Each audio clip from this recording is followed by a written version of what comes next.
It's a rainy day, buddy. Maybe we should tell everybody a story. Soon after the surrender of Copenhagen to the English in the year 1807, detachments of soldiers were, for a time, stationed in the surrounding villages. It happened one day that 3 soldiers belonging to a Highland regiment were sent to forage among the neighboring farmhouses. They went to several, but found them stripped and deserted. At length they came to a large garden, or orchard, full of apple trees, bending under the weight of fruit. They entered by a gate and followed a path which brought them to a neat farmhouse. Everything without bespoke quietness and security, but as they entered by the front door, the mistress of the house and her children ran screaming out by the back. The interior of the house presented an appearance of order and comfort superior to what might be expected from people in that station, and from the habits of that country. A watch hung by the side of the fireplace, and a neat bookcase, well filled, attracted the attention of the elder soldier. He took down a book.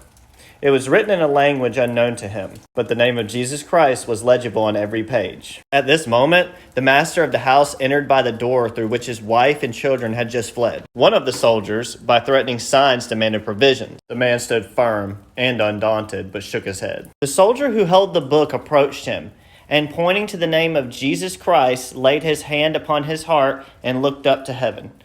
Instantly, the farmer grasped his hand, shook it vehemently, and then ran out of the room. He soon returned with his wife and children laden with milk, eggs, bacon, etc., which were freely tendered. And when money was offered in return, it was at first refused. But as 2 of the soldiers were pious men, they, much to the chagrin of their companion, insisted upon paying for all they received. When taking leave, the pious soldiers intimated to the farmer that it would be well for him to hide his watch.